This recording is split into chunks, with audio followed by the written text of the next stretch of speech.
Buenas tardes. Iniciamos la grabación.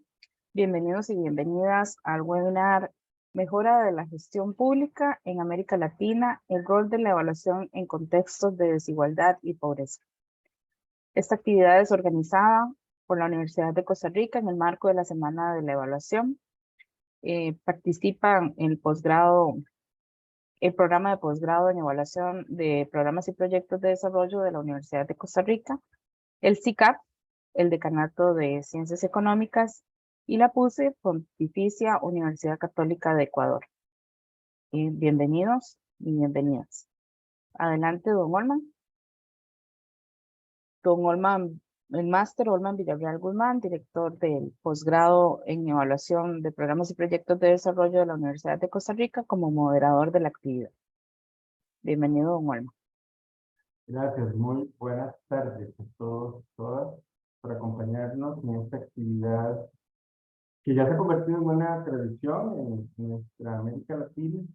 Ya tenemos desde el 2015, ayer hacíamos este recuento de que en el 2015 comenzamos con estas actividades de la Semana de la Evaluación y se han ido incrementando definitivamente las actividades. Ahora estamos como eligiendo en cuál actividad participamos, porque durante todos los días tenemos una gran cantidad de experiencias interesantes. Una de ellas está relacionada, por supuesto, con el tema que nos convoca el día de hoy: mejora de la gestión pública en América Latina, el rol de la evaluación en contextos de desigualdad y pobreza. Todo un tema, ¿verdad?, que amerita no sé cuántas tesis doctorales, ¿verdad?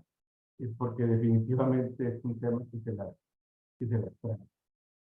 Nos complace muchísimo tener en esta oportunidad al decano de la Facultad de Ciencias Económicas de la Universidad de Costa Rica, el doctor Leonardo Castellón Rodríguez, además profesor de la Escuela de Administración Pública y del posgrado en evaluación de programas de desarrollo.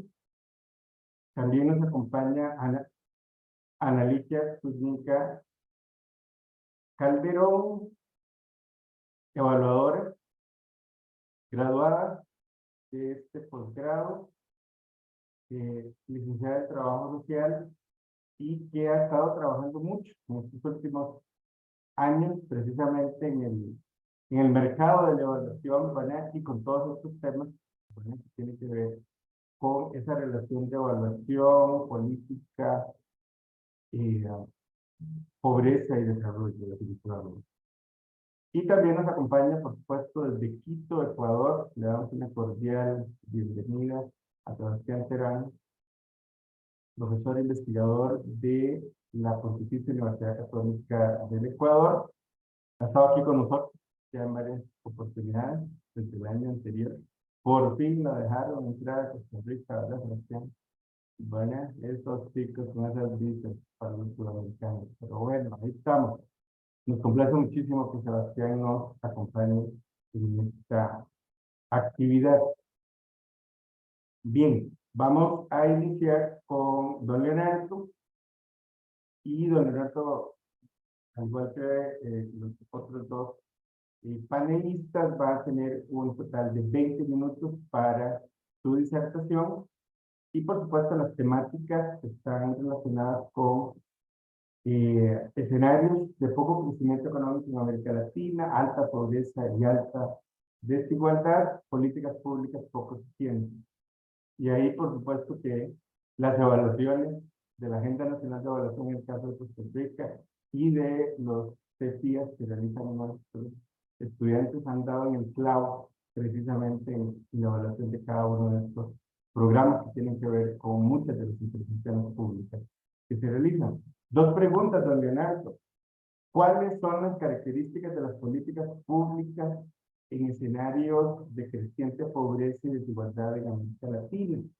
Y la segunda, ¿qué deben hacer los gobiernos de cara a que los recursos invertidos en políticas públicas tengan un efecto real en la disminución de estas problemáticas?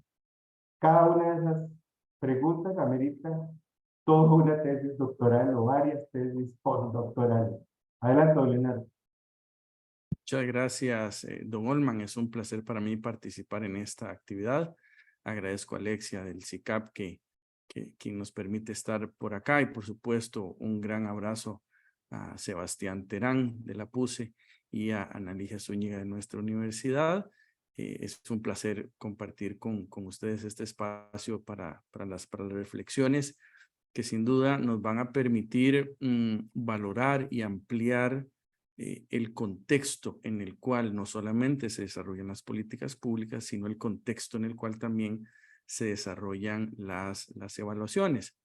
Y pues me complace mucho que me hayan invitado a participar en esta actividad importante en nuestra universidad dentro de la semana G-Local. Voy a compartir una presentación porque esto me facilita y me ayuda con los datos que quiero compartirles a ustedes. Y lo primero que debo decir en un ambiente académico, por supuesto, es señalar que lo que he colocado en la presentación tiene como fuente varios documentos de la CEPAL, de la Comisión Económica para América Latina, que es una organización nacida, construida, desarrollada en América Latina, que tiene actualmente su sede en Santiago de Chile, perdón, que actualmente el director ejecutivo es don José Manuel Salazar Cirinás de Costa Rica, con sede en Santiago de Chile. Y por eso los créditos de la información que voy a compartirles se la debemos al CEPAL.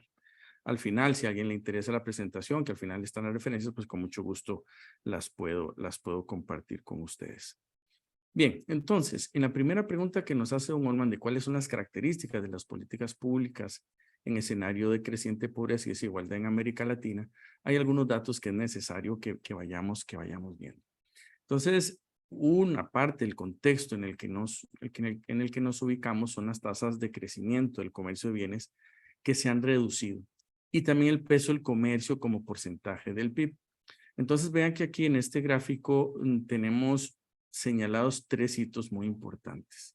Uno que es la crisis financiera en 2008, que vean cómo decrece de manera importante el volumen del comercio y vean cómo hemos tenido también, que es la línea celeste o más clarita, y la segunda, el PIB, cómo también ha venido disminuyendo. Tenemos 2020, la pandemia, donde de nuevo tenemos un golpe, otro descenso en la tasa de crecimiento del comercio de bienes y en la guerra de Ucrania, que también pues nos marca el contexto en el que nosotros estamos. Entonces, CEPAL se pregunta en ese momento si estamos frente a una desglobalización, una slowbalization, ¿verdad? Una ralentización. Y vamos a ver algunos elementos que, repito, es importante para quienes trabajamos en el tema de la evaluación entender estos contextos y que sea parte de los análisis que nosotros hacemos. Vean que para 2023 CEPAL anticipa una menor inflación en la región, aunque los niveles siguen siendo elevados. Entonces vean que en las las columnas, perdón, que tenemos a la derecha de este gráfico de color rojo o marrón, vemos que en diciembre del 2022 teníamos una inflación en la región del 6,4 y se proyecta un 4% para diciembre de 2023. Esa inflación, como vemos, se proyecta a la baja, pero sigue estando por encima de lo que nosotros teníamos 2019-2020, es decir, que todavía no hemos logrado recuperar los datos, los indicadores macroeconómicos antes de la pandemia. Iniciamos hablando del tema de comercio. Aquí también tenemos, vean que hay comercio, servicios buenos o suministrados digitalmente se han disparado. Entonces, si bien tenemos un comercio de bienes que disminuye la parte digital, la pandemia pues lo ha disparado. Entonces, tenemos un nuevo factor o segmento de dinamismo en la globalización y que se dispara a partir de la pandemia. Y como ustedes lo habrán experimentado de manera personal, vimos cómo una vez que nos enviaron a nuestras casas para cuidarnos del COVID-19, en las pequeñas y medianas empresas, ¿y por qué lo menciono? Porque es parte importante del parque empresarial de Costa Rica y en general de América Latina, empiezan a ofrecer sus servicios vía digital. Y esto generó todo un desarrollo digital tecnológico importante. Y bueno, el que nosotros en este momento estemos compartiendo en Zoom, pues es parte también de eso que se vivió en ese momento. Entonces hay un cambio importante ahí en el tema de comercio. Ahora bien, cuando hablamos de crecimiento, vean que entre 2014, perdón, y 2023, la región experimenta un menor crecimiento que durante la famosa década perdida de la crisis de la deuda, ¿verdad? Entonces, vean, si nosotros comparamos la década de los 70, del 80, vean que en esta última década, entonces nosotros tenemos un 0,8% de crecimiento. Vean que estamos en este comparativo de los últimos 70 años, tenemos la década con menor crecimiento. Entonces tenemos un comercio de bienes, ¿verdad? Que vemos cómo ha venido reduciéndose el crecimiento del PIB, cada vez ha sido menor. Y entonces tenemos un menor crecimiento y si bien es cierto, una inflación que ha venido reduciendo, pues está por encima de periodos prepandemia. Vemos cómo las proyecciones de crecimiento de la economía mundial se han visto revisadas a la baja. Es decir, que a nivel global estamos hablando de un 2,6%. Entonces, vemos que en el caso de economías emergentes en desarrollo, que es donde nosotros nos ubicaríamos, vean que tendríamos un crecimiento de la economía de un 3,7, muy parecido al 2022. En economías avanzadas es un 0,6. ¿Verdad? Entonces, de igual manera, vemos que si lo comparamos con el 2021, las proyecciones no nos auguran, digamos, un posicionamiento o una reactivación de la economía mundial. Ahora bien, en función de lo que se nos planteaba en la pregunta sobre el tema de pobreza, vean que en el 2022 hablamos de 201 millones de personas. Y aquí me gusta este dato que comparte CEPAL, porque los porcentajes quizá no nos permite valorar cuando hablamos de personas. Entonces estamos hablando de 200 millones de personas en América Latina que están en pobreza. Y pobreza extrema estamos hablando de 82 millones, es decir, un 13% de nuestra población está en pobreza extrema. Y como nos dice CEPAL, ambos números elevados por efectos combinados del crecimiento del mercado de trabajo y de la inflación. Entonces, si vemos estos datos, no debería, por supuesto, generarnos tranquilidad, sino al contrario, una enorme preocupación. Y vemos que justamente no hemos logrado recuperar los datos prepandémicos, que de por sí ya eran preocupantes. Ahora bien, hay otro tema importante que siempre es necesario y que debería ser una perspectiva que deberíamos tener no solo en análisis de política pública en general, sino en evaluación en particular, es cuál es la tasa de participación y la tasa de desocupación sin sexo, según sexo, perdón. Entonces, vemos que esa participación femenina es menor y la desocupación femenina es mayor. Entonces, si nosotros vemos la desocupación femenina, que es ese color lila, morado, para el nombre de los colores no soy muy bueno, entonces es la línea que tenemos a nivel superior. Entonces vean que en promedio son 3 puntos porcentuales por encima de la desocupación femenina de la desocupación masculina. Y por ende, la participación femenina, estamos hablando de más o menos entre 20 y 25 puntos por debajo de la participación masculina. Entonces, quienes nos están viendo y oyendo, es importante que siempre tengamos en nuestras evaluaciones la perspectiva de cómo afecta a la mujer estos datos. Bien, vámonos ahora a la desigualdad, que fue otra parte de la pregunta. Vean que el índice de desigualdad, Gini, ¿verdad? 1 significa la mayor igualdad posible y 0 la mayor desigualdad posible. Vean cómo entonces nosotros tenemos ahí cómo ha venido reduciéndose ese indicador de Gini, lo cual significa que cada vez estamos teniendo mayor desigualdad. Y además a nivel global, América Latina es quien muestra el mayor nivel de desigualdad global. Pero dentro de América Latina, Costa Rica es uno de los países más desiguales. Ahora bien, veamos entonces la tasa de pobreza y pobreza extrema que ya nosotros habíamos visto, ¿no? Recordemos, 32% de pobreza, 200 millones de personas, y de pobreza extrema estamos hablando de un 13%, 80 millones de personas, y que además tenemos que ver que hay una mayor presencia de pobreza en el área rural versus el área urbana, tanto en pobreza como en pobreza extrema. Y también sabemos que esta pobreza ataca con mayor fuerza según sea el nivel de escolaridad. Entonces vemos cómo esa situación de pobreza y pobreza extrema está más presente en un nivel de primaria incompleta. Y ese peso de la pobreza y pobreza extrema se va reduciendo conforme vamos avanzando en los niveles educativos. Entonces vean la importancia de que invirtamos recursos públicos, particularmente en el tema de la educación.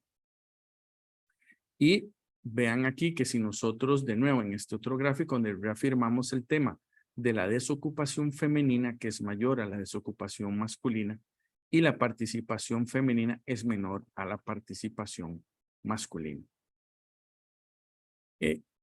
Entonces, antes de pasar a la siguiente pregunta, quería hacer un comentario sobre cómo deberían ser las políticas públicas o qué 6 elementos deberían tener las políticas públicas en este contexto que vimos de desigualdad por ingreso, pero además también de desigualdad por género, ¿verdad? Y el tema de la pobreza.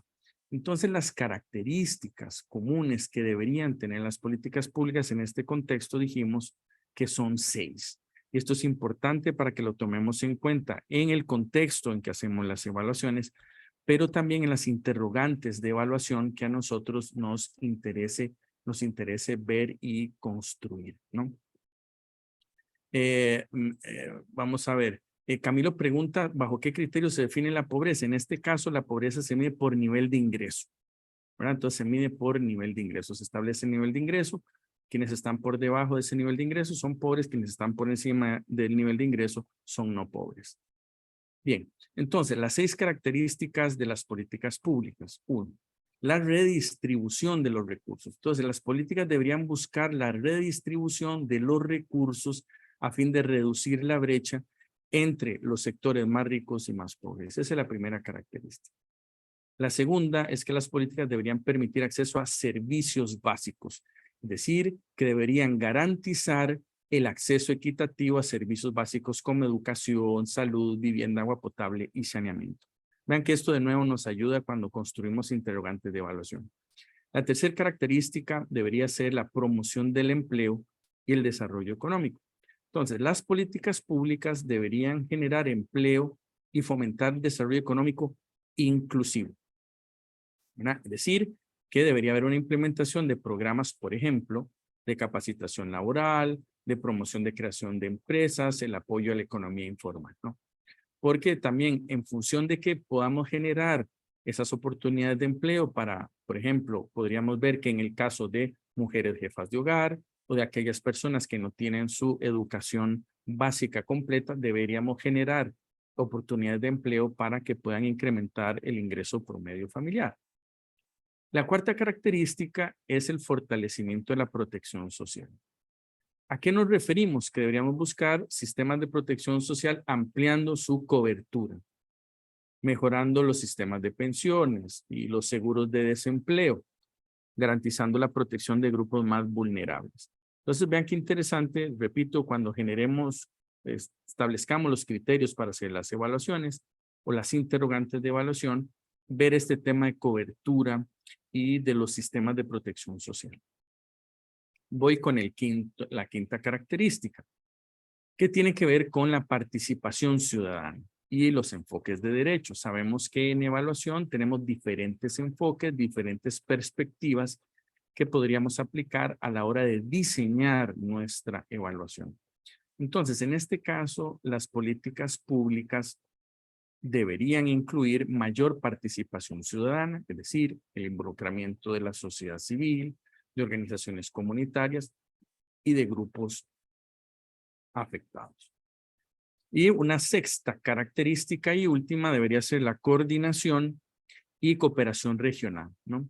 Entonces, si estamos hoy en este panel hablando de América Latina, y enhorabuena que Sebastián, que es economista también, que nos acompaña, entonces deberíamos ver esa pobreza transnacional y la desigualdad. Vean cómo tenemos el tema de la migración, que es un fenómeno importante en nuestra región, y entonces no solamente deberíamos hablar de lo que sucede en cada país, sino en políticas públicas en América Latina como región para fortalecer esa coordinación y esa cooperación regional. Ahora bien, en la segunda pregunta, ¿qué deberían hacer los gobiernos, verdad, de cara a que los recursos invertidos tengan un efecto en la disminución de estas problemáticas? Bueno, aquí les traigo lo que CEPAL nos plantea y son 10 áreas prioritarias para la transformación del modelo de desarrollo. Entonces, hablamos una macroeconomía para el desarrollo, es decir, si por ejemplo los podemos asociar a los ODS, ¿verdad? Es decir, que todo el sistema y las políticas macroeconómicas estén en función del desarrollo y no de manera exclusiva y única con políticas estrictamente fiscalistas. Vemos también cómo CEPAL nos habla de una integración económica regional en diferentes bloques de cara a los otros bloques que existen en el mundo, por ejemplo, en el área Pacífico, para efecto de poder hacer los intercambios del caso. Y vean que les mencionaba precisamente el tema de las migraciones, que es un dolor que vivimos en nuestra región, dado que las condiciones que hay en diferentes países hacen y obligan a las personas a moverse a buscar mejores y mayores ingresos. Y como vimos en el tema de los servicios digitales, vean cómo hablamos de una transformación digital que justamente debería permitir el acercar, el reducir brecha digital y posibilitar espacios de crecimiento. Algo que hemos estado viviendo en estos años que tiene que ver con el cambio climático, el fenómeno de la niña, el fenómeno de la niña, y todo asociado con los desastres que se generan por estos cambios y por las condiciones de vida de las personas, tenemos que generar la sostenibilidad en este tema. Además, el tema de la igualdad de género y de la sociedad del cuidado, y CEPAL, para quienes quieran profundizar posteriormente, ha hecho un desarrollo muy interesante y se ha trabajado mucho en el tema de la economía del cuidado, de la sociedad del cuidado, de cómo nosotros como sociedad tenemos que tener claro que es una responsabilidad de la sociedad como un todo el cuidado de aquel grupo de personas que por sus características, que por su situación nos corresponde de manera solidaria garantizar una calidad de vida adecuada. Y por supuesto, ya lo dijimos, la educación y la formación profesional a efecto de atender no solamente las necesidades de empleo que existen en este momento, sino también a futuro. Y gracias, don Olman. Y reducir las brechas en la protección social para efecto de lograr reducir la desigualdad, ¿no?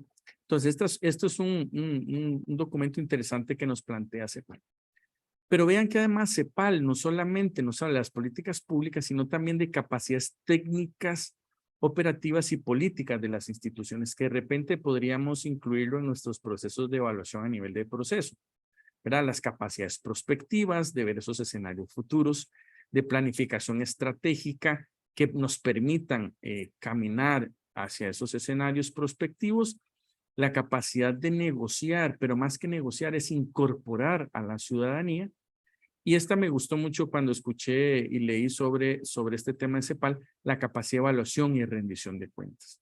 Y vean que CEPAL habla de una cultura de aprendizaje continuo, que por supuesto va a requerir liderazgos públicos que generen confianza y la colaboración entre los diferentes niveles de gobierno. Y aquí quisiera cerrar, don Olman y colegas, sobre el diálogo social, que es un tema fundamental para el desarrollo productivo y es un diálogo social en el tema macroeconómico y fiscal, en el tema laboral y en el tema productivo. Es decir, que no solamente debe, o no de manera exclusiva, debe ser el gobierno o el partido de gobierno el que debe decidir en estos 3 ámbitos, sino que debemos desarrollar un diálogo social horizontal y, como diría el doctor Roberto Gargarella, una conversación entre iguales para poder definir cuál es el país y cuál es la América Latina que ocupamos y requerimos. Muchas gracias. Muy bien, muchas gracias, don Leonardo, y sobre todo me gusta muchísimo la gestión del tiempo. Bueno, eso es siempre muy importante a la hora de comunicar ideas y planteamientos. Por supuesto que el enfoque de la CEPAL, que lo estudiamos mucho en nuestra universidad, en nuestra facultad, en nuestros cursos, nos ilustra, ¿verdad? Y a veces nos ponemos a discutir también con la CEPAL, ¿verdad? Con los modelos, de eso se trata, ¿verdad? Definitivamente en esa línea. Pero sin más preámbulo, pasamos a la siguiente expositora, en este caso, Ana Ligia Zúñiga Calderón. Ella, como decía ahora, es licenciada en Trabajo Social, máster en Evaluación de Programas y Proyectos de Desarrollo, también tiene una maestría en Innovación Social y Emprendimiento, es docente nuestra, nos colabora muchísimo, a veces más de la cuenta, ¿verdad? La Alicia la super explotamos. Bueno, eso es impresionante en este posgrado, que todo el mundo lo escuche claro y fuerte, ¿verdad? Eso lo hacemos, pero lo hacemos con las personas comprometidas y con la camiseta siempre puesta para apoyar y desarrollar estos temas. Y por supuesto ha estado muy activa en el ámbito de la evaluación, en el mercado de la evaluación, tanto de programas de intervenciones públicas como de otro perfil. Las preguntas, Alicia, evaluación como mecanismo de mejora de la gestión. Si hay que estado cerca desde la evaluación, con los lentes de la evaluación en relación con la gestión, ha sido Alicia. Y precisamente por eso, ¿verdad? Es que, ya sí, definitivamente estas 2 preguntas se nos traen, ¿verdad? ¿Dónde se deben concentrar los recursos invertidos en evaluación de políticas, programas y proyectos públicos? Y 2, ¿cómo aprovechar los resultados de la evaluación para impactar el desarrollo? Para ponerle un poquito de pimienta al asunto, a propósito de un titular de la Universidad de Costa Rica hace unos días, hizo exasperar a la ministra de Planificación Nacional y Política Económica, precisamente porque se lanzan una serie de observaciones en relación con el uso, ¿verdad? Y la utilidad de las evaluaciones que se han venido haciendo en el contexto de las agendas nacionales de evaluación. Adelante, ministra. Buenas tardes, casi noches, un gusto saludarles. Buenas tardes, don Leonardo, don Olman y Sebastián, un gusto acompañarles por acá. Bueno, y a las personas que nos acompañan. Como dice don Olman, mi intervención se va a concentrar un poco más en el tema de la evaluación, el rol de la evaluación en estos procesos que tienen que ver justamente con intervenciones asociadas a la pobreza, y dónde estamos concentrando los esfuerzos y dónde debiéramos concentrarlos, principalmente en términos de orientar la evaluación hacia la toma de decisiones, que finalmente es, y siempre lo decimos, a lo que realmente tiene que contribuir cualquier proceso evaluativo. Voy a proyectar una imagen y con esa imagen me voy a quedar yo prácticamente en todo la exposición. Y básicamente voy a empezar hablando un poco de la decisión de evaluar, en qué momento tomamos la decisión de evaluar y cómo decidimos qué evaluar en términos de lo que esperamos para efectos del desarrollo.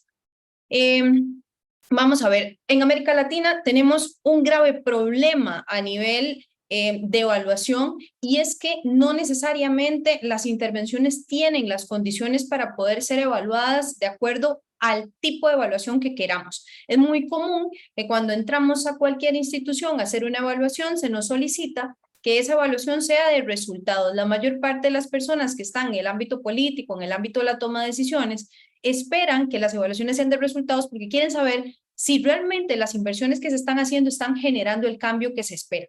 Y particularmente para algunos países, algunos más avanzados que otros en planificación de gestión para resultados en el desarrollo, es muy importante identificar qué es realmente lo que se está generando con la inversión que se está haciendo. En el caso, por ejemplo, de Costa Rica, nosotros tenemos un modelo de planificación de gestión para resultados que es relativamente reciente.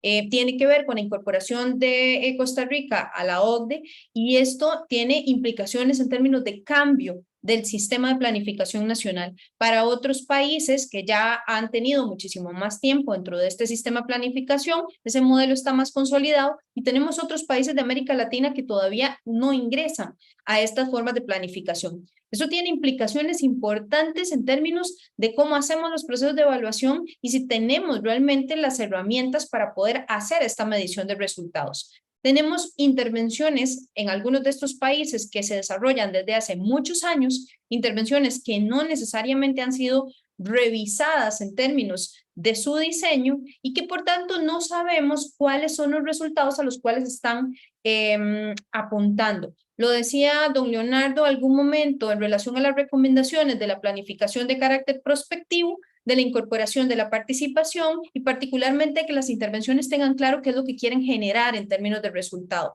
¿verdad? O sea, concentrarnos en procesos de planificación que tengan la posibilidad de identificar los impactos, los resultados inmediatos, los productos que se entregan y a partir de eso estimar actividades y estimar recursos es tal vez el punto más crítico de las intervenciones públicas. ¿Por qué? En muchos casos porque esas intervenciones ya están diseñadas antes de que los sistemas de planificación cambien y están diseñadas desde otras metodologías que tienen que ver más con ciclos de vida, por ejemplo, más concentradas en actividad, en planificar la actividad y los procesos como el fin en sí mismos y no tanto el resultado como fin en sí mismo. ¿Por qué hago esta introducción? Para partir de la planificación a la evaluación, porque decidir qué evaluar parte sí de una necesidad de que se tome en consideración desde la institucionalidad qué es lo que se requiere para que realmente esto conduzca a una toma de decisiones, pero además de las condiciones que tienen las propias intervenciones para que la evaluación pueda realmente desarrollarse. Porque no toda intervención puede evaluarse de acuerdo a lo que se espera que se evalúe, porque muchas intervenciones no se pueden evaluar en términos de impacto o en términos de efectos porque no tenemos intervenciones diseñadas desde ahí con este nivel de estimación que se requiere, con un constructo teórico que nos permita decir si tenemos la capacidad para poder medir esos resultados porque no se pensó en términos de resultado. Entonces, en un contexto latinoamericano en el que la planificación sigue siendo todo un reto, en el que los resultados no están tan bien perfilados desde el momento en el que iniciamos, en el que esa planificación de carácter predictivo todavía no tiene como suficiente consolidación dentro de los modelos o los sistemas de planificación nacional, básicamente tenemos que empezar a mediar entre lo que realmente podemos hacer y lo que necesitamos hacer para esa toma de decisiones. Entonces, eso nos lleva a situarnos evidentemente en tres posibles dinámicas, ¿verdad? O niveles de la evaluación. Podemos evaluar qué es realmente lo que estamos haciendo.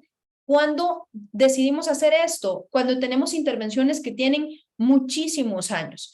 Hay algunas intervenciones que estamos partiendo que ya se constituyen prácticamente en servicios públicos orientados a sectores sociales, particularmente a la pobreza, que se ejecutan de forma histórica. En Costa Rica tenemos algunos programas que tienen 20 años desde su surgimiento y que desde su surgimiento no tiene una revisión en términos de su diseño y que no tiene una reestructuración, la intervención, sino que se ha ido generando alguna serie de mejoras, principalmente a nivel de proceso a lo largo del tiempo.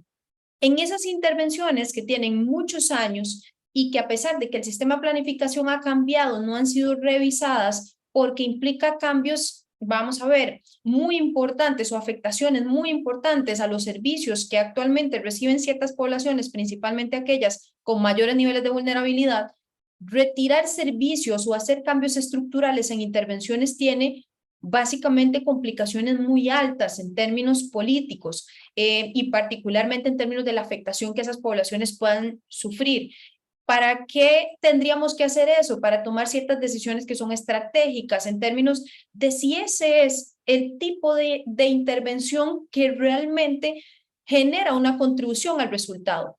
Partir de una planificación predictiva, ¿verdad? De esta forma de la gestión para resultados, que básicamente es una apuesta a predecir un cambio en el futuro a partir de la estimación de un cambio social que tiene que darse, que se constituye en ese impacto, y de ahí ir planificando de derecha a izquierda, ¿verdad? O sea, lo que necesitamos hacer para llegar al cambio implica transformar mucho de lo que ya tenemos hoy. Y esa transformación afecta la manera en la que ya de por sí estamos operando.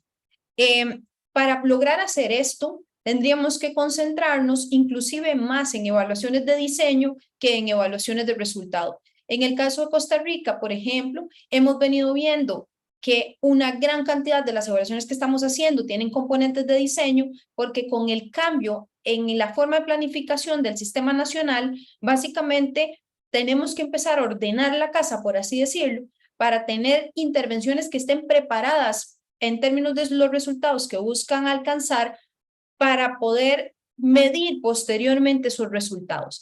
Entonces no es de extrañar que cuando estamos apenas implementando estos sistemas, tengamos que devolvernos un poco, hacer una revisión de la estructuralidad de las intervenciones públicas, y particularmente en el tema de la pobreza resulta un elemento crucial. ¿Por qué? Porque tenemos que identificar si esas intervenciones están teniendo la capacidad para responder a las causales de la pobreza. O sea, vamos a ver si estamos realmente atacando el problema que tiene que ver, que tiene un tinte muy, pero muy estructural, y por tanto estamos logrando integrar aquellas intervenciones que en el marco del desarrollo afectan toda la situación de pobreza, ¿verdad? En la totalidad. Entonces estamos hablando de empleo, estamos hablando de educación. Si tomamos en consideración lo que acaba de exponernos don Leonardo en relación justamente con cómo fortalecer los sistemas de seguridad social, estamos hablando de empleo. El tema de educación, que no lo hemos tocado aquí, pero sigue siendo uno de los temas más relevantes en intervenciones asociadas a la pobreza, y algunas otras, todo el sistema de protección social en general, y particularmente estar interviniendo sobre poblaciones que tienen posibilidades de cambio a futuro. Por eso hablamos de la educación como un vehículo tan importante en materia de pobreza. Eso quiere decir que aquellas intervenciones que se concentran en la pobreza, básicamente en atender las consecuencias de la pobreza, son intervenciones que, si bien son necesarias porque tienen la función de satisfacer las necesidades de esas poblaciones que están desprovistas de las condiciones adecuadas, básicamente no nos generan muchas posibilidades de disminución de la problemática. Lo que sí nos genera la disminución de la problemática como posibilidad, más bien es intervenir en otras intervenciones, en otros espacios del desarrollo que básicamente nos permiten que esas poblaciones vayan teniendo condiciones para insertarse en el mercado laboral a futuro, y evidentemente que de forma generacional puedan ir superando estas situaciones, incorporándose en el sistema educativo, permaneciendo en el sistema educativo y por tanto permaneciendo también en el sistema productivo. Ese cambio implica que las intervenciones en la pobreza dejen de verse como el trabajo exclusivo del Estado, ¿verdad? O el gobierno con las personas en condición de pobreza. O sea, trabajar con personas en condición de pobreza es una obligación, porque es la forma de garantizar que esa población va a salir o está por lo menos garantizando la satisfacción de sus necesidades de subsistencia. Pero no es una medida efectiva en términos de la salida de la pobreza, porque no tiene la capacidad de hacer el cambio sobre la causa que realmente genera la pobreza. Eso implica que la evaluación realmente tiene que ser capaz de identificar, ¿verdad? O de situarse en este marco de la comprensión del desarrollo, y por eso entender este panorama es tan importante, porque tiene que situarse en el marco del desarrollo de los distintos países, entender cómo están funcionando esas políticas públicas y utilizando un criterio muy importante que tenemos en los criterios de evaluación de la OCDE, que es el de coherencia, para entender cómo las distintas intervenciones a nivel estatal, inclusive de la cooperación internacional, están logrando generar la complementariedad suficiente para que en su conjunto puedan responder a las problemáticas que tenemos a nivel de temáticas específicas como el tema de la pobreza, por ejemplo. Entonces, eso implica, en términos evaluativos, que identifiquemos dónde se están concentrando esos esfuerzos y cuáles son las necesidades de información para la toma de decisiones. Ese sería el elemento clave. Conocer algo de una intervención por conocerlo no tiene sentido. Tiene sentido en la medida en la que es estratégico saber algo para poder tomar una decisión en relación con esto. Y puede ser que el punto de dolor más alto que tenga una intervención en este momento no sea saber si se generaron los resultados o no. Puede ser realmente identificar si lo que estamos haciendo tiene una lógica de resultados, es decir, se ubica en este nivel superior de manera que realmente tenga posibilidades de llegar a impactar el desarrollo del país, a disminuir una problemática específica. Ahora, en algunos momentos, cuando ya tenemos intervenciones que sabemos que están bien diseñadas, que sabemos que realmente tienen claridad de cuál es la problemática que están atacando, se concentran en esa problemática y generan toda una estructura programática para responder a esa problemática hasta llegar al resultado, entonces ahí podemos decir, ok, hagamos una medición de resultados y vamos a ver si lo que hicimos durante este tiempo realmente está logrando transformar esta situación social o este problema social que le da origen o no está haciendo eso. Eso sería hacer justamente una medición de impacto. Después, cuando tenemos otras intervenciones en las que tenemos problemas que están más asociados justamente con los niveles de gestión y con el cómo se utiliza la información y con el cómo se va operando esta intervención en el tiempo, inclusive los alcances en términos de cómo se están tomando decisiones para intervenir en aspectos como la equidad, en enfoques como la interculturalidad, en enfoques asociados al género, entender, por ejemplo, los procesos que siguen las intervenciones para hacer esta distribución de la que hablaba don Leonardo, de cómo hacemos que la intervención realmente tenga componentes de equidad, es decir, pueda identificar cuáles son aquellas poblaciones que tienen mayores niveles de vulnerabilidad y pueda intervenir sobre esos niveles de vulnerabilidad de acuerdo a los requerimientos de estas poblaciones para generarles la plataforma necesaria para nivelar accesos de estas poblaciones. Entonces, ahí ¿qué es lo importante? Es concentrarnos en los procesos. Tenemos que identificar si efectivamente lo que se está haciendo hoy está tomando en consideración esas condiciones de desigualdad, se está preocupando por entender cómo opera esa desigualdad y está tratando de hacer que esas poblaciones que se encuentran en desigualdad tengan condiciones que les permitan nivelar esos accesos. ¿Para qué? Justamente para que esas oportunidades se traduzcan en mejores posibilidades de esas poblaciones de alcanzar ciertos estadios de bienestar, particularmente asociados al tema del desarrollo, no solo de carácter económico, aunque termina siendo uno de los factores más importantes. Esa posibilidad de las intervenciones de entender esto y de generar procesos que sean capaces de intervenir bajo esta lógica, básicamente tiene que ver con el cómo la intervención transversaliza el enfoque.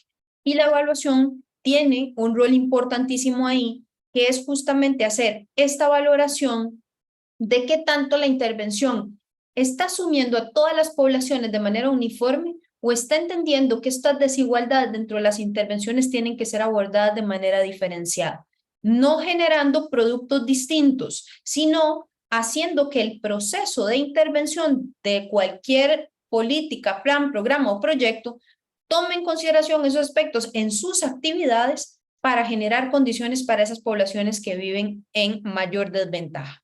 Las evaluaciones de proceso, por tanto, en la medida en la que logran hacer eso, tienen posibilidades de hacer mejoras o recomendaciones importantes sobre la manera en la que podemos mejorar las intervenciones de cara a generar mayores condiciones de equidad para estas poblaciones o de igualdad para estas poblaciones en distintas temáticas o interseccionalidades que puedan estar enfrentando estas poblaciones.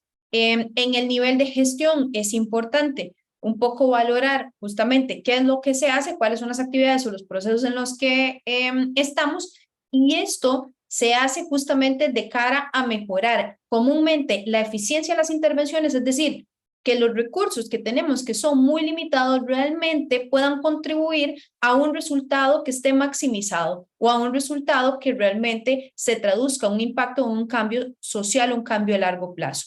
Que es importantísimo además en materia de decisiones asociadas a las evaluaciones y una estrategia que hemos estado ideando también desde las evaluaciones, particularmente en las intervenciones públicas en Costa Rica, ha sido valorar la capacidad de estas intervenciones en términos de sus sistemas de monitoreo y su capacidad de medición.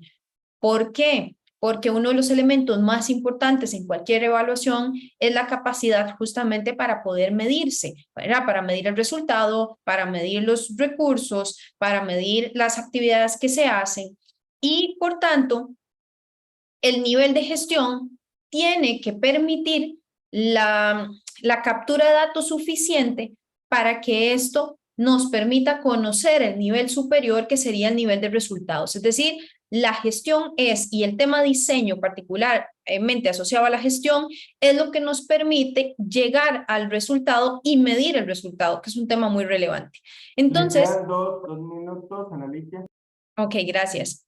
Entonces, nuestros sistemas de indicadores y particularmente la posibilidad de medir productos, efectos e impactos atraviesan por cómo conceptualizamos la intervención, por cómo capturamos los datos y por cuál es la calidad de los datos con los que contamos, que son los elementos clave o elementos más importantes justamente para hacer procesos de medición y la evaluación. Por eso decía, en evaluación una no siempre hace lo que quiere hacer.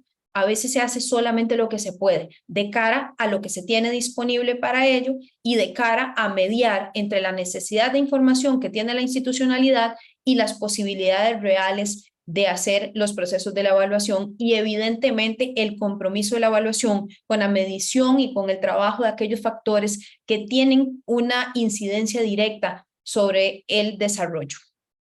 Listo, don Olman.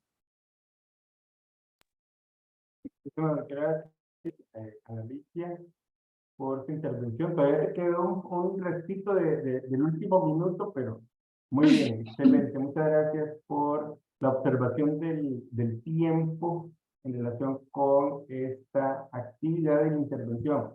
Definitivamente las dos presentaciones anteriores nos dejan mucho que pensar, efectivamente, sobre bueno, este binomio, ¿verdad? Evaluación, pobreza, o ese trinomio, evaluación, pobreza, desarrollo, o esta ecuación.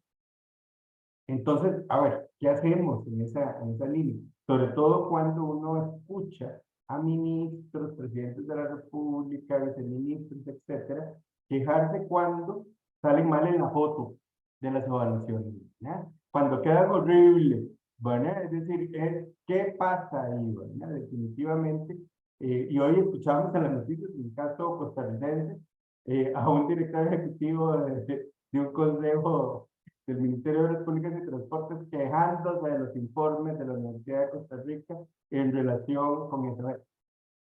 Pero bueno, ¿cómo logramos armonizar eso?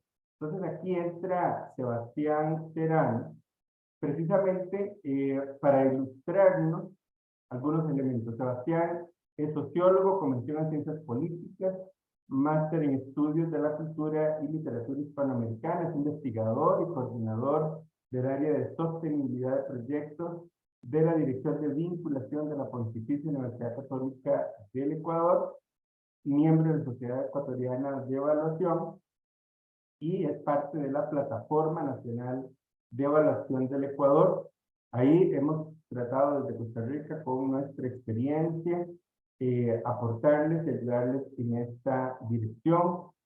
Y, a ver, Sebastián, te dejaron dos preguntas muy vinculadas a lo anterior. La temática, en desarrollo de la evaluación en el contexto, el desarrollo de la evaluación en el contexto de los sistemas políticos latinoamericanos. Y sí, tenemos que decir bastante sobre los sistemas políticos latinoamericanos. Preguntas, son dos preguntas. ¿Cuáles son los grandes retos que enfrenta la evaluación en países como Ecuador, con esfuerzos incipientes por desarrollar un sistema de evaluación, por un lado? Y la segunda pregunta, ¿cómo se percibe la evaluación en contextos como el latinoamericano, de poco crecimiento y altas limitaciones presupuestarias, como lo veíamos en la reseña que nos presentó don Leonardo Castellón? Adelante, Sebastián. Muchas gracias, Dolman. Un gusto estar en contacto nuevamente, aunque sea de manera virtual, con usted, con don Leonardo. Muchísimas gracias por su presencia acá. Lamentablemente, como dijo Olman, yo soy sociólogo, no economista, así que también voy a hacer uso de pocas diapositivas. Lamentablemente, ¿qué es esa barbaridad? Los sociólogos también tenemos que decir sobre el desarrollo. Claro, eso sí, pero no estamos ahí o sea, entre las mismas como competencias, conocimientos, más afinidad en ciertas cosas debido a la formación. Sebastián, me Justamente por la disculpo por la experiencia. imprecisión entonces, por no haber No, dicho correctamente. tranquilo, más bien. Muchas gracias por estar acá y Ana Ligia, un gusto también poderte encontrar nuevamente desde acá y Alexia, muchísimas gracias por todo el trabajo realizado y por la organización de este evento. Bueno, yo quiero hablar un poco de la situación de los contextos latinoamericanos, utilizando mucho el caso de Ecuador para entender esta situación de los sistemas nacionales de evaluación en sistemas políticos que son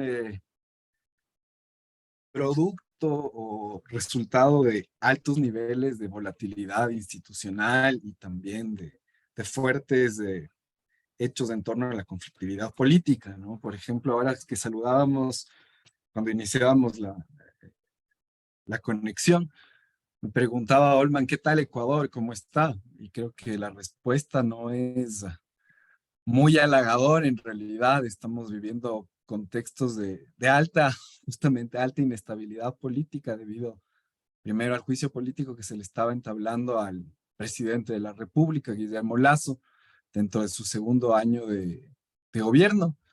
Y él recurrió a un mecanismo constitucional que es la muerte cruzada y le permite disolver la Asamblea Nacional para tener ahora elecciones presidenciales y legislativas adelantadas dentro de 6 meses. Entonces, justamente creo que es un contexto muy propicio para tratar de pensar qué pasa en Latinoamérica con sistemas nacionales de evaluación. ¿Cómo hacemos para que los mismos se consoliden? ¿No es cierto? Entonces, retos para un sistema nacional de evaluación dentro de un sistema político, valga la redundancia, latinoamericano, es primero consolidarse como un sistema. ¿Qué es un sistema? Un sistema es la interrelación entre distintos elementos, de manera que generan canales de comunicación más o menos permanentes, que en esa articulación permiten que el sistema de manera autopoyética se mantenga, se reproduzca, ¿no es cierto? A partir de esa misma articulación. Pensemos en cuáles son estos elementos de un sistema de evaluación, en este caso, ¿no es cierto? Deberíamos pensar en el Estado y todo el sector público, obviamente también el sector privado, la producción, el comercio, la sociedad civil, sea organizada o no. Y, por ejemplo, en países en vías de desarrollo, la cooperación internacional también juega un papel muy importante, ¿no es cierto? Entonces, lo que deberíamos pensar en torno a los retos del sistema de evaluación en países como los nuestros es cómo se logra articular a estos distintos actores de manera que estemos actuando de manera conjunta en función de el mejoramiento de políticas públicas, por ejemplo, y lograr que se cumpla su ciclo, ¿no es cierto? Que se cumpla el ciclo de las políticas públicas, de manera que fortalezcamos la institucionalidad del Estado, pero también al fortalecer esa institucionalidad, que obviamente implicaría un fortalecimiento de procesos, también estaríamos fortaleciendo la democracia, que es algo que creo que, como decía, ¿no? Si vivimos una cuestión de juicio político, de destitución de uno de los poderes del Estado más importantes, como es la función legislativa, creo que la democracia se puede poner un poco en juego, pero no solo me voy a limitar a Ecuador, sino pensemos, qué sé yo, en Brasil, ¿no es cierto?, donde el expresidente fue miembro de las Fuerzas Armadas. Da cuenta de justamente cómo las Fuerzas Armadas todavía tienen un rol muy preponderante en América Latina, ¿no? Para generar un orden y progreso, como dice el eslogan o el lema del escudo brasileño. Y creo que justamente cuando nos contrastamos o comparamos esta situación autoritaria, ¿no es cierto?, en el Ecuador o en el sur de América, si pensamos en relación a Costa Rica, un país donde llevan algunas décadas sin ejército, sin fuerzas armadas, y se ha generado una estabilidad institucional, democrática, que creo que es bastante, tiene sus grados de diferencia en relación a América Latina. Nos damos cuenta que ahí hay una condición institucional propia del Estado que la evaluación no puede incidir tan fácilmente en países como el Ecuador o algunos como en Sudamérica, ¿no es cierto? Entonces habría que pensar, creo yo, como retos en generar capacidades enfocadas a la sostenibilidad de procesos que vayan más allá de un gobierno, procesos que respondan a políticas de Estado, pero que creo que en América Latina, sobre todo en América del Sur, por una cultura política caudillista, ¿sí? Populista. Muchas veces la sostenibilidad se busca del gobierno, ¿no? Y ahí voy justamente con esto que mencionaba Alicia, ¿qué es lo que se quiere hacer? Si es que ni siquiera en América Latina sus gobiernos, sus estados generan procesos de planificación de políticas públicas adecuados, ¿no es cierto? Pero lo que sí quieren es hacer evaluaciones de resultados que les permitan conseguir fondos, resultados que les permitan exponerse frente a la opinión pública y decir, puedo ir a la reelección, ¿no es cierto? Entonces creo que no va un poco tanto por ahí esa sostenibilidad de procesos, sino que creo que deberíamos enfocarnos en generar conocimiento, básicamente en términos muy como fundamentales, como el Estado, qué es el Estado y cuáles son sus roles, cuáles son sus funciones. Entonces el Estado no puede decir que porque nos da una carretera ya hizo lo suficiente, esos son sus deberes básicos, ¿no es cierto? Entonces no se pueden gastar miles de millones de dólares desde la cooperación internacional en carreteras diciendo que están sacándonos hacia el desarrollo, ya que esas son parte de sus funciones básicas y de la infraestructura básica. Debemos generar definiciones en relación a qué es la política pública, cuál es su ciclo y cuál es el rol de la evaluación, por ejemplo, dentro de este ciclo de la política pública. Que cuando vemos la situación de irrupción institucional, por decirlo de una manera simple en el Ecuador, entendemos que el ciclo de la política pública, por ejemplo, no se puede, ¿cierto? Si es que un gobierno que estaba electo para 4 años genera un plan nacional de desarrollo de 4 años, pero al segundo año va a tener que salir y va a venir un nuevo gobierno, va a venir un nuevo legislativo, lo que va a cambiar el plan nacional de desarrollo o puede cambiarlo en gran medida. Entonces, en esa medida o de esa forma, creo que es su ciclo, el ciclo de la política pública y el rol de la evaluación se ve bastante menguado, ¿no es cierto? Y creo que en términos de la sostenibilidad del proceso, también debemos fortalecer la cuestión de competencias. Competencias, creo que en distintos ámbitos, desde la economía, desde la gestión social,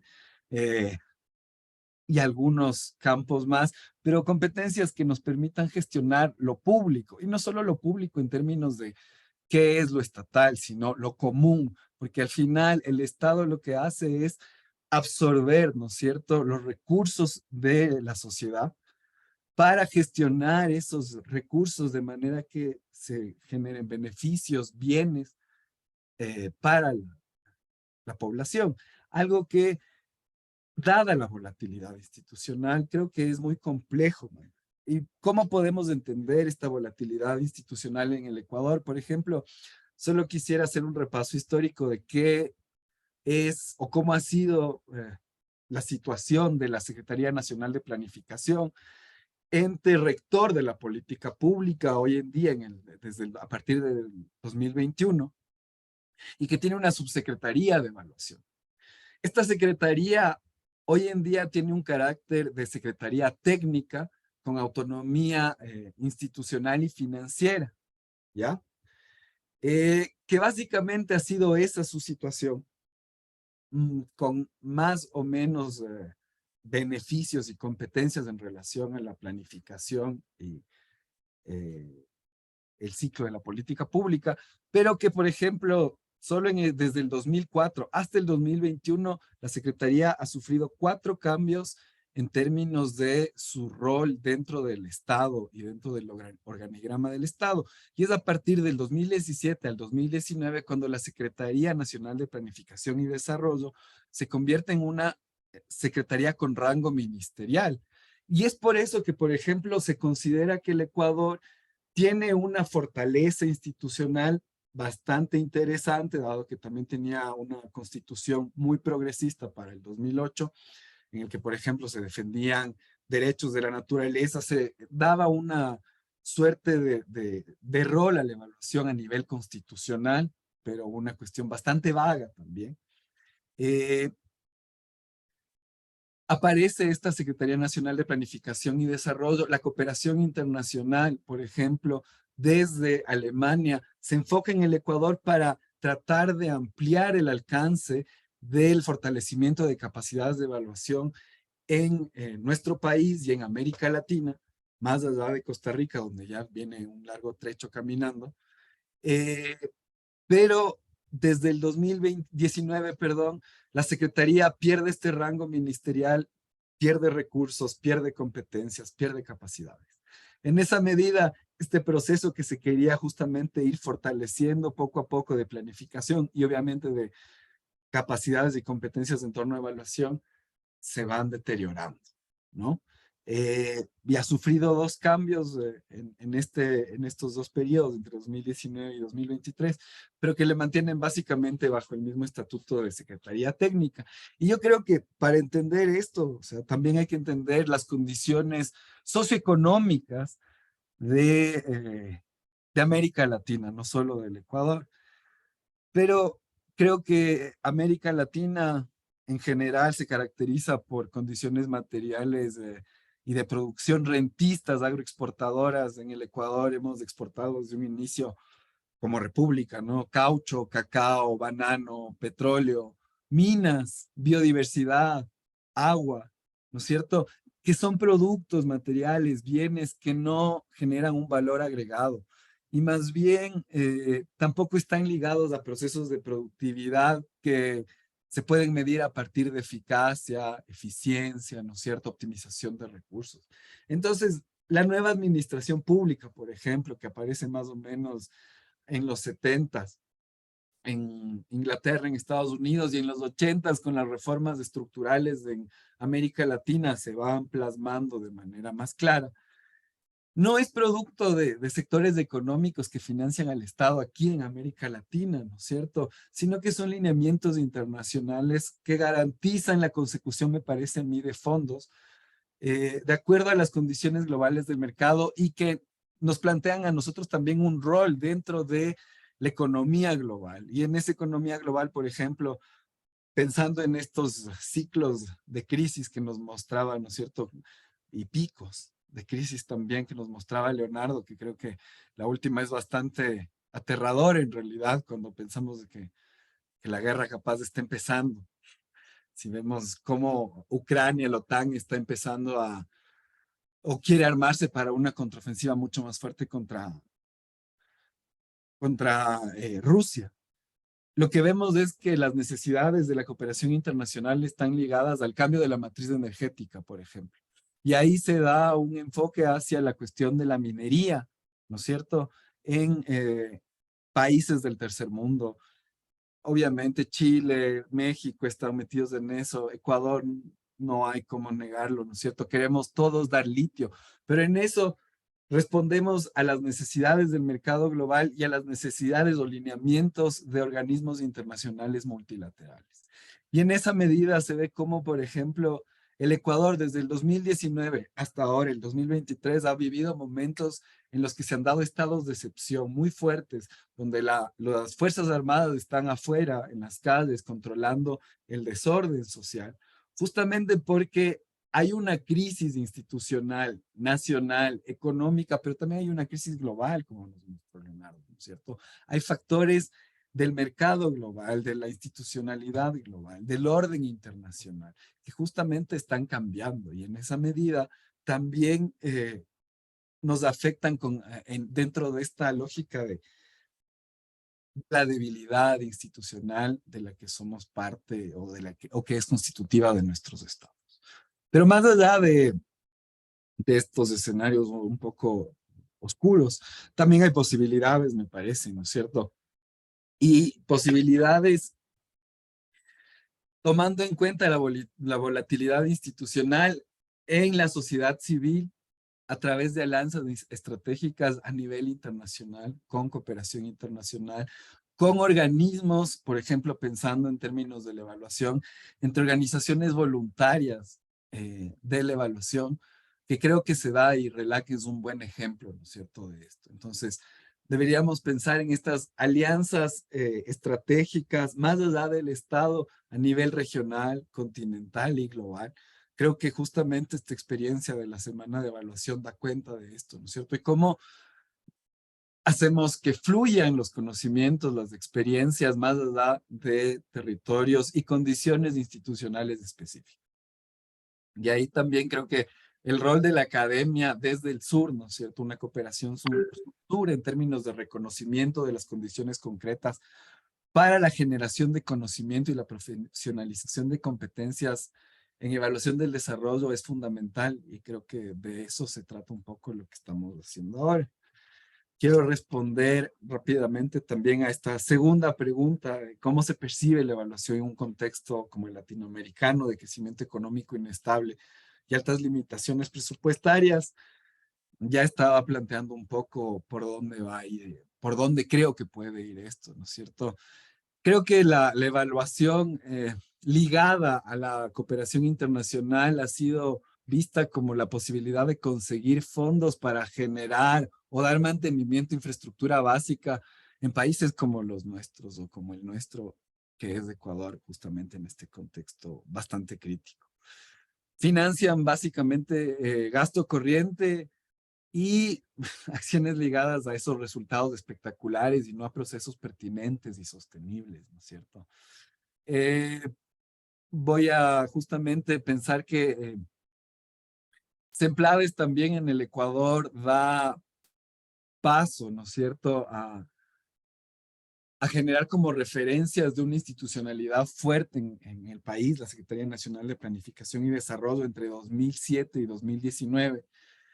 Y en esa medida parecería que las políticas públicas están dando resultado y se están cumpliendo su ciclo, porque desde el 97 hasta el 2005 tuvimos 6 presidentes, por ejemplo, 3 fueron derrocados en el Ecuador. Entonces eso da cuenta de una gran inestabilidad, pero en cambio entre 2007 y 2019 tuvimos 2 gobiernos, pero de la misma línea política, y uno de estos gobiernos duró 10 años. Entonces parecía que el Ecuador había logrado una suerte de estabilidad y de, por lo menos, gobernabilidad, si no es gobernanza. Pero también hay que pensar en cómo el país, a partir de un feriado bancario en el 99 y de una dolarización en el 2000, se generó un éxodo de más de 2 millones de personas cuando el país estaba Te más... quedan 2 minutos, Sebastián. Gracias, Olman. el país estaba más o menos en 12 millones, de personas, 12 millones y medio, 2 millones salen del país. Y la referencia de estabilidad institucional me parece que es bastante volátil, utilizando los criterios y términos que he utilizado durante esta presentación.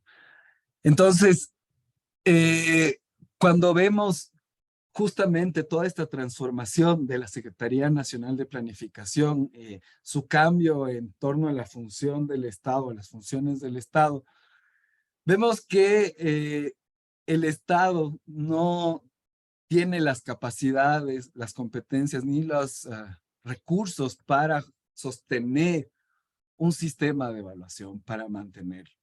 Y me parece ahí que es justamente esta volatilidad institucional y esta fragmentación del Sistema Nacional de Evaluación. Creo que aquí en el Ecuador, pero también en otros países de América Latina, la que pone en evidencia también capacidades de evaluación de la sociedad civil y la demanda de evaluaciones por parte de la cooperación internacional. Aquí en el Ecuador desde los 80 se vienen realizando evaluaciones de manera empírica sin que se haya profesionalizado esta práctica y todo ligado a ONGs y a cooperación internacional, pero no hay una maestría como justamente es el programa de evaluación de proyectos de desarrollo que tiene la Universidad de Costa Rica, ¿no es cierto? Entonces, creería yo que es necesario fortalecer un puente que genere estos procesos de planificación, ejecución, seguimiento y evaluación de manera participativa. Un puente porque pienso en la sociedad civil más que en la política, más que en el Estado, ¿no es cierto? De esta manera la sociedad tendría mayores capacidades de incidencia en la gestión de sus recursos, pensando en la sostenibilidad de la nación, fortaleciendo el rol del Estado desde la participación ciudadana. Entonces, reto y posibilidad serían sostenibilidad de procesos institucionales y de gobernanza afincados en la participación ciudadana. Creo que quedó por ahí, Olman. Muchas gracias. Bien, muchas gracias a Sebastián Terán por su intervención y también por la gestión del tiempo.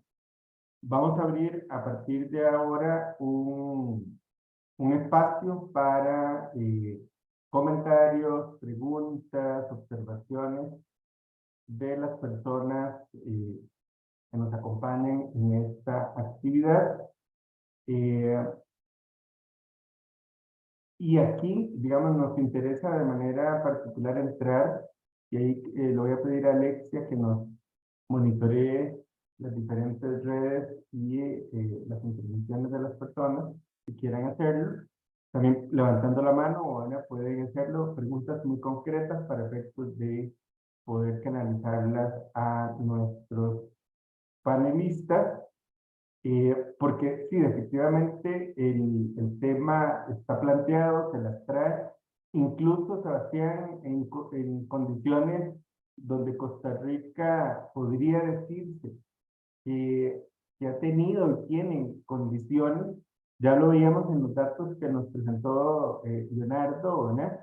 Estamos francamente en déficit, prácticamente en esa tarea, ¿verdad?, fundamental del Estado de crear condiciones que están a nivel constitucional, ¿verdad?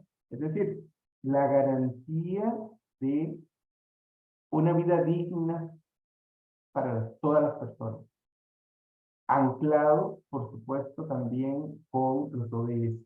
No hemos mencionado eso, pero que toda esta temática está estrechamente vinculado a los objetivos de desarrollo sostenible y que ya cada vez estamos más cerca del 2030, ¿verdad? ¿Y dónde estamos, ¿verdad?, en relación con eso en nuestra América Latina? Los datos de Leonardo y de la CEPAL nos ponen una cuesta arriba, ¿verdad?, en relación con eso. Y la pandemia no nos ayudó para eso, todo lo contrario. Entonces, Olman, sí, yo quisiera motivar un poco, perdón, Leonardo, motivar un poquito a las personas asistentes que nos acompañen para que planteen sus comentarios o preguntas en esta línea. Adelante, Leonardo. Sí, gracias. Mientras se formulan las consultas o comentarios de las personas que nos acompañan, que obviamente la idea es que no sea un monólogo, ¿verdad? Y rápidamente, ya levantó la mano Daniel. Yo nada más quería decir lo siguiente y que vi en común en las tres presentaciones, ¿verdad? La preocupación, la necesidad de que las políticas públicas, ¿verdad? Efectivamente resuelvan o busquen resolver una problemática clara y concreta, ¿verdad? Esto nos lo manifestaba muy bien Ana, y me gustó cuando Sebastián habló de lo común, ¿verdad? Y justamente eso es lo que nos debería abrir la visión desde la formulación de la política pública, ¿verdad? De colocar en la agenda esa situación que debemos resolver hasta el tema de la evaluación. Entonces, en la medida en que desde nosotros y nosotras como evaluadores y evaluadoras abramos esa perspectiva que, claro, nos vamos a restringir a un programa, a un proyecto, pero que está en un contexto mayor.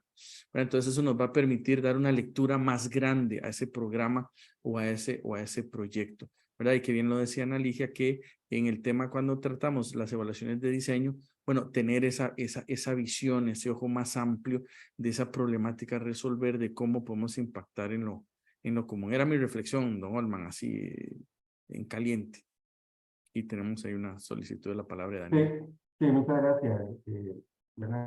Y tenemos a Daniel Fernández Estrada. ¿De dónde nos acompaña Daniel? Y adelante con su pregunta o comentario. Lo más concreto posible, por favor, para dar espacio precisamente para que los panelistas puedan referirse a ello. Gracias. Claro, muchísimas gracias. Soy promotor de la salud, licenciado de la Universidad de Costa Rica. Me parece muy interesante lo que mencionan de la relevancia del contexto, ¿verdad? Y cómo los diferentes países tienen diferentes situaciones sociales que tienen que atender para poder generar esos procesos de evaluación y cómo los tomadores de decisiones utilizan esos resultados, ¿verdad? También para generar conciencia o, como lo hablábamos en la mañana, que también participé en la sesión de la mañana, también como estética, ¿verdad? Yo evalúo para poder quedarme en el poder o para poder generar este cambio social que necesitamos. La relevancia también de poder incluir otros tipos de indicadores como el de pobreza multidimensional, ¿cómo vendrían estos a jugar en este modelo de comprensión de las políticas relacionadas con la gestión de la pobreza, ¿verdad? ¿Cómo yo entonces voy a evaluar la cantidad de elementos que me implican a mí este indicador de pobreza multidimensional y cuáles son las políticas que yo tendría entonces que tomar en cuenta para poder evaluar y para poder dar una respuesta con respecto a los índices de crecimiento de pobreza o a esa baja, ¿verdad? Entonces esa sería mi pregunta, ¿cómo entonces este indicador de pobreza multidimensional vendría a jugar el partido, digamos? Muchas gracias. Muchas gracias, Daniel. Ya conocíamos a Daniel, ¿verdad? Del proceso de admisión recién concluido del posgrado. Gracias, Daniel. Adelante, Gracias. Ana Ligia. Sí, vamos a ver, efectivamente nosotros, vamos a ver, tenemos mediciones en el país en el tema de pobreza medida por línea de pobreza y pobreza medida en pobreza multidimensional, particularmente del INEC. Hay dos componentes aquí, uno que tiene que ver con el tema del diseño de las intervenciones en materia de pobreza, que ya lo mencionaba con anterioridad, no tienen que ver, las intervenciones asociadas a trabajar sobre la pobreza no tienen que ver con una estimación de la problemática identificando a las personas que están en la pobreza, sino más bien a quienes pueden eventualmente de manera sistémica estar en pobreza porque tiene que ver con un ciclo que se reproduce en el tiempo. Eso implica que si analizamos esa problemática en su estructuralidad, las intervenciones tengan que estarse gestando en el marco de generar condiciones que lo mencionaba anteriormente, de inserción educativa, y particularmente de inserción en el mercado de trabajo en el marco de los sistemas de protección social. Esto implica que cuando vamos a trabajar sobre la pobreza como consecuencia, trabajar solamente en términos de satisfacer necesidades que están siendo vulneradas hoy no tiene gran efecto en materia de pobreza. Y cuando vemos igual pobreza multidimensional, nos estamos enfocando en una problemática que es analizada desde, seguimos viendo accesos en bienes muchísimo más tangibles asociados obviamente con la reproducción de la vida humana. Todo esto lo digo un poco en materia de cómo debieran operar las políticas públicas, porque realmente la pobreza dimensional sigue siendo un mecanismo que nos da algunos parámetros en sus 5 grandes dimensiones para identificar cuáles son aquellas carencias que tienen las personas en ciertas áreas de su vida, pero sigue siendo una forma de medir, porque así tiene que serlo, porque para poder ser medida, de identificar carencias. Si estamos hablando desde la perspectiva de planificación, se necesitaría más que pensar la pobreza multidimensional para realmente generar intervenciones que trabajen sobre la materia de la pobreza de forma adecuada. O sea, la política pública tiene que ir más allá inclusive de este enfoque. Eso en primer lugar. Con pobreza multidimensional o trabajando pobreza multidimensional, básicamente estamos abordando en alguna medida algunos elementos que siguen siendo carencias en satisfactores de necesidades. Y en materia de evaluación, realmente vamos a ver, en algunas evaluaciones lo utilizamos, pero la evaluación parte casi siempre de la forma en la que está entendiendo la intervención la realidad y no de la forma en la que yo como evaluadora estoy entendiendo la realidad. La forma, y por eso yo he hecho un énfasis enorme en el tema de cómo está diseñada la política pública, de cómo están diseñadas las intervenciones públicas, porque yo no puedo evaluar desde donde yo quiera. Yo tengo que partir de los marcos de referencia y filosóficos, particularmente desde donde se concentra la política pública. Que la política pública tenga claro desde dónde se está estableciendo y cuál es ese marco filosófico y marco teórico. Por eso nosotros hablamos en evaluación de constructos teóricos. Desde el que se está partiendo va a ser el elemento clave para que yo pueda evaluar. Entonces, en algunos casos, tomar la pobreza multidimensional nos sirve en ciertos tipos de análisis, por ejemplo, con fuente secundaria, porque para el caso de Costa Rica, por ejemplo, ya tenemos sistemas de bases de datos como las del INEC, que tienen mediciones que nos ayudan a ver esto a nivel de país y que en materia de pobreza una puede hacer ciertos tipos de análisis con pobreza multidimensional. Misma cosa pasaría con línea pobreza. Entonces, casi siempre vamos a partir de fuente secundaria para hacer este tipo de análisis. Y si partimos de fuente primaria, pues es relativamente sencillo, entre comillas, porque pobreza multidimensional tiene un constructo teórico que está medido o que se mide en una serie de variables que ya de por sí están preestablecidas y sobre las cuales básicamente lo que hay que generar es el indicador y la forma de captar esa información para efectos de hacer medición. Si lo que quisiéramos es hacer medición en las condiciones que mide particularmente la pobreza multidimensional, ¿verdad? O sea, a nivel metodológico una podría identificar muchas formas de hacer esos tipos de estudios, pero lo más importante es que su uso realmente no tiene que ver con lo que yo quiera como evaluadora, sino más bien con el marco teórico del que está partiendo el diseño de la política pública y desde dónde se está comprendiendo esa realidad. Muchísimas gracias. Muchas gracias, Alicia, por su intervención. Don Leonardo y don Sebastián, ¿quién inicia o quién continúa con comentarios en relación con esta consulta que se realizó de Daniel? Sí, bueno, después de una excelente respuesta que dio Ana Ligia, pues difícilmente puedo agregar algo más. Pero sí podríamos decir lo siguiente. Este índice que menciona Daniel, que fue introducido digamos, por don Carlos Alvarado justamente, ¿verdad? Cuando él estaba como el expresidente, ¿verdad? Cuando él estaba como presidente ejecutivo del Instituto Mixto de Ayuda Social, y después ministro de Trabajo y como presidente, Entonces, cuando se empieza a utilizar en el país, lo que se dice es lo siguiente. Bueno, miren, en cada una de las dimensiones, entonces vamos a tener diferentes indicadores, ¿no? Y cada indicador está asociado con, digamos, de alguna manera con un programa social en particular o con la acción de una institución del sector social en particular. Entonces, lo que se había dicho es, bueno, cada una de las instituciones asociadas con vivienda, con educación, con trabajo, con seguridad social, con acceso a Internet, entonces debían incorporar en sus planificaciones, ¿verdad? Metas asociadas y relacionadas con estos indicadores para efecto de poder mover cada uno de ellos y por ende reducir el índice de pobreza multidimensional. Entonces eso fue, digamos, como se nos explicó al país, digamos, en un momento inicial.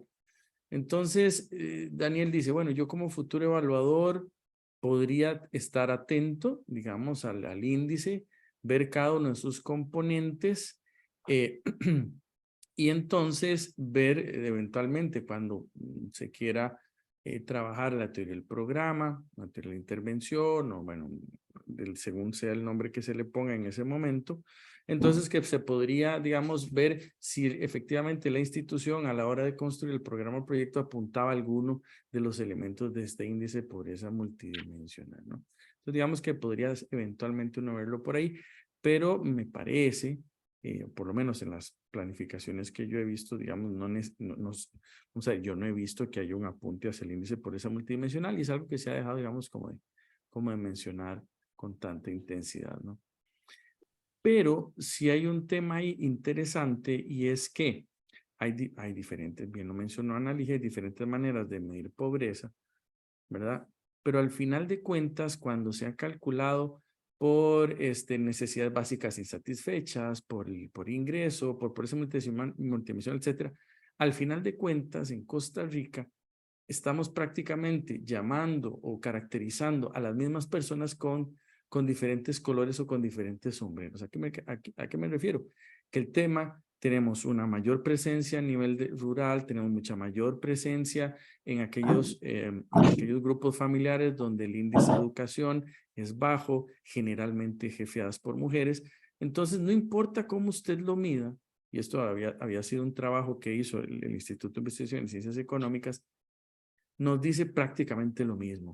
Y las mismas personas que están en pobreza por línea de ingreso, que son las mismas que están en pobreza por pobreza multidimensional, son las mismas que están por necesidades básicas insatisfechas. Tenemos que atacar el tema, ¿no? Yo creo que ese es como el mensaje que quería transmitir en este momento. Muchas gracias. Muchas gracias, don Leonardo. Sebastián, tu comentario, observaciones en relación con este punto. Yo ahora sí me quedo mucho más corto después de esas dos explicaciones, ¿no es cierto? Pero justamente creo que es eso, o sea, lo que planteaba al final Leonardo es básico, ¿no? O sea, más allá de los distintos indicadores que podamos tener para medir la pobreza, los distintos tipos de pobreza, también las condiciones en América Latina, creo, desde esa perspectiva, si es que pensamos en que la misma gente está en los distintos tipos de pobreza, creo que en América Latina también, más allá de las diferencias y particularidades que pueden existir, también vamos a vivir estas brechas, ¿no? Y estas desigualdades como una cuestión histórica, creería yo, o sea, no solamente de ahora, sino que es parte de la historia latinoamericana. Por ahí un poquito nomás. Bien, muchas gracias. Tenemos la mano en la alzada de Mabel Andrade. Adelante, Mabel, ¿de dónde nos acompaña? Y tu consulta o comentario. Gracias. Hola, buenas noches. ¿Cómo están todos? Soy Mabel Andrade de Ecuador. Entonces he disfrutado, bueno, con tristeza he escuchado a Sebastián de nuestro contexto. Pero me quedé pensando y no sé si ustedes me pueden ayudar a profundizar exactamente cuál sería el rol entonces de la evaluación. Y también me quedé pensando es si el rol de la evaluación en contextos de pobreza y desigualdad, ¿cómo sería el rol de en otros contextos, o en qué contextos estamos pensando que no sean de pobreza y de desigualdad. Entonces, es la pregunta ingenua que tengo de hoy en la noche, pero sí, ¿en qué contexto otro se da la evaluación que ustedes están comparando? Y en efecto, ¿cuál es el rol, digamos, desde sus miradas exactamente así en una frase de la evaluación, ¿verdad? Eso, Gracias. muchísimas gracias. Muchas gracias, Mabel, y saludos hasta Ecuador también, junto con Sebastián, por esa pregunta que no tiene nada de ingenua, perdón, no tiene nada de ingenua. Da exactamente como jugo de limón en una herida, exactamente ahí. ¿Qué es lo que hay que Muchísimas hacer y gracias. qué tanto arde el asunto, ¿verdad? Entonces, ahí está el punto. Y plantea, digamos, un poco el asunto de la disciplina que precisamente nuestros distinguidos panelistas conocen muy bien. Adelante, ¿quién quiere iniciar?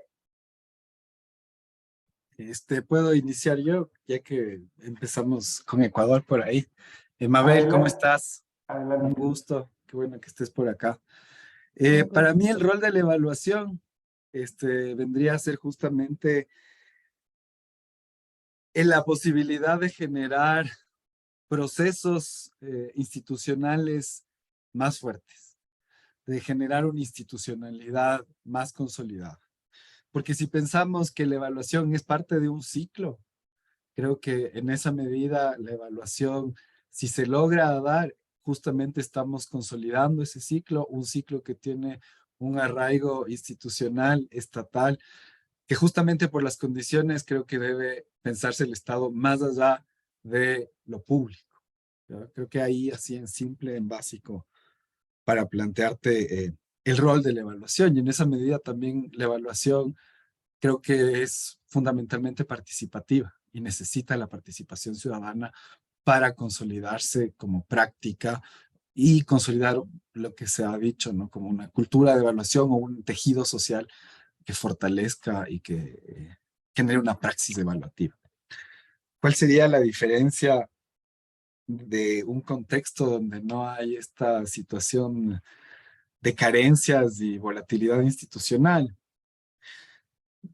Así como dato histórico, más bien, creo que para abrir un poco más la reflexión, cuando por ejemplo, la Unión Europea pide o tiene solicitudes para ingresar de nuevos países hacia la Comunidad Europea, los países, la Unión Europea o el Consejo Europeo les pide a estos nuevos países que generen unas evaluaciones en términos de políticas públicas, condiciones socioeconómicas básicas. Esas evaluaciones parten justamente desde, qué sé yo, la OCDE, ¿no es cierto? O sea, con criterios de la OCDE. Pero históricamente, Alemania o Francia, los países que han liderado a la Comunidad Europea, no han realizado esos procesos de evaluación, ¿ya? Ellos te plantean los criterios y estándares de evaluación, pero ellos no han realizado esos procesos de evaluación. Para hacer los tratados de libre comercio también se generan estos procesos de evaluación.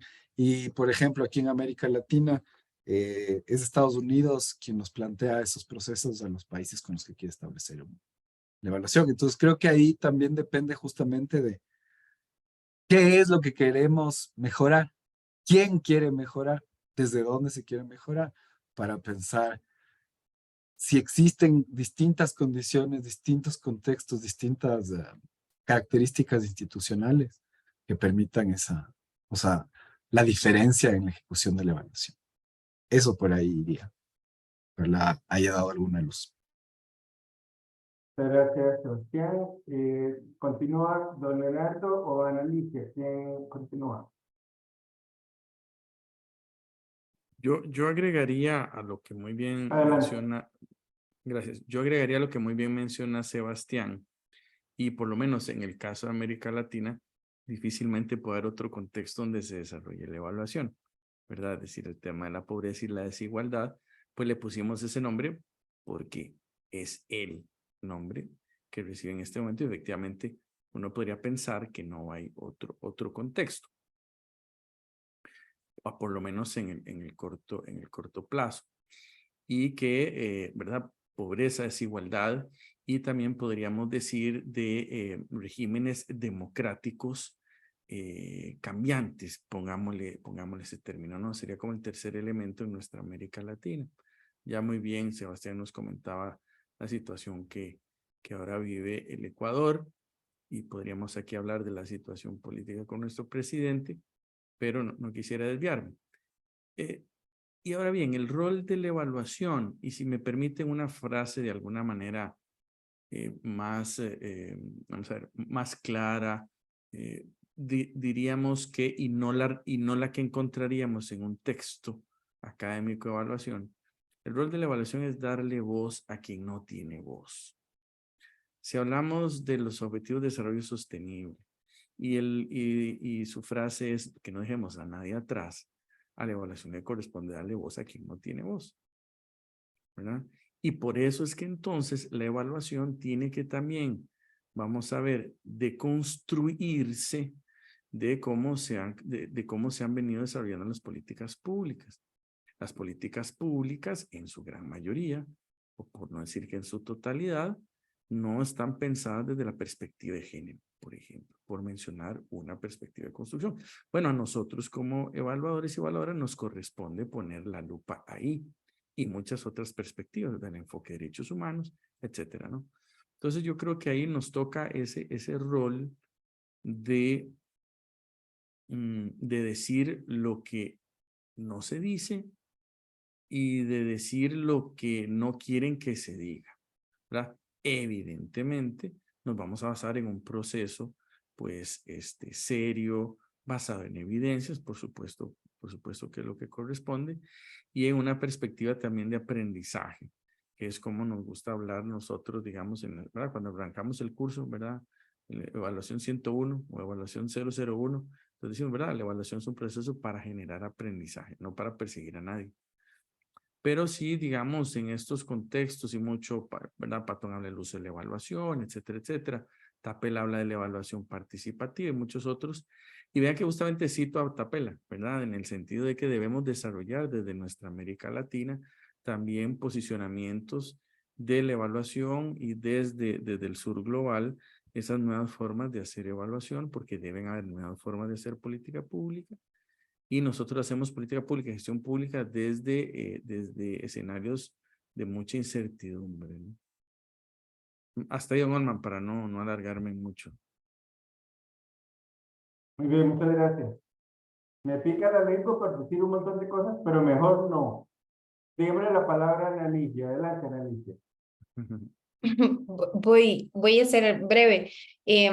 Vamos a ver, en materia de evaluación en el marco de la pobreza, vamos a ver, la evaluación se enmarca en el desarrollo. Y lo dijo don Leonardo ahorita, con el contexto latinoamericano, difícilmente podemos pensar en políticas públicas que no estén justamente mediadas por esa situación económica en nuestros países. Es el tono característico. No toda la evaluación evidentemente se inserta en el marco de la pobreza como tal, ¿verdad? O sea, es uno de los objetivos de desarrollo sostenible, el fin de la pobreza, y lo seleccionamos porque es uno de los grandes problemas, para efectos de este conversatorio, uno de los grandes problemas de América Latina. Y el tema de la desigualdad igualmente, ¿verdad? Sin embargo, no, la evaluación es muchísimo más amplia que solamente valorar las políticas asociadas y las intervenciones asociadas a la pobreza. Evidentemente podemos trabajar evaluación en el marco de muchas otras intervenciones que impactan otros aspectos del desarrollo. Y está, por ejemplo, todo el tema ambiental y toda otra serie de ámbitos del desarrollo. Entonces, si pensamos en objetivos de desarrollo sostenible, podremos enmarcar la evaluación en cualquiera de todos esos escenarios, pero nos concentramos particularmente, y ahí es donde tiene que ver el tema de la inversión en evaluación, en un contexto en el que los recursos estatales son finitos, en los que las problemáticas sociales se están agudizando, en los que las intervenciones suelen ser poco eficientes. ¿Dónde invertimos los recursos en la evaluación? Comúnmente en aquellos ámbitos en los que urge tomar decisiones. O sea, es como si tenemos una serie de recursos que son muy limitados para cubrir los gastos de nuestra casa, vamos a priorizar los gastos de nuestra casa en función, evidentemente, de cubrir aquello que es muy inmediato. Entonces, para efectos de nuestras condiciones en déficit fiscal altos, en situaciones de poca inversión social o de recortes en inversión social, de agudización de problemática social, de política pública, a veces muy diseñada como desde ideas y no tanto desde la comprensión de las problemáticas, evidentemente pensar la evaluación y dónde concentramos el recurso parte de identificar dónde se requiere tomar decisiones muy estratégicas para efectos del desarrollo y, por tanto, nos concentramos en este análisis en el tema de la pobreza, pero la evaluación la podemos hacer en cualquier tipo de intervención pública o no, inclusive de la cooperación internacional. Y lo importante que tenemos que tomar en consideración con la evaluación es que siempre nos tiene que llevar a decidir aspectos que permitan mejorar lo que estamos haciendo en términos de las intervenciones públicas. La evaluación tiene que servir para mejorar. O sea, esto a veces suena más como un discurso, pero es que es una realidad. O sea, tiene que situarse en necesidades concretas de conocimiento de la acción pública para que realmente pueda tener un efecto de cambio justamente en esa acción pública. Listo. Bien, muchas gracias. No sé si hay alguna otra intervención o comentario al respecto, sino para ir haciendo cierre de esta actividad, si les parece.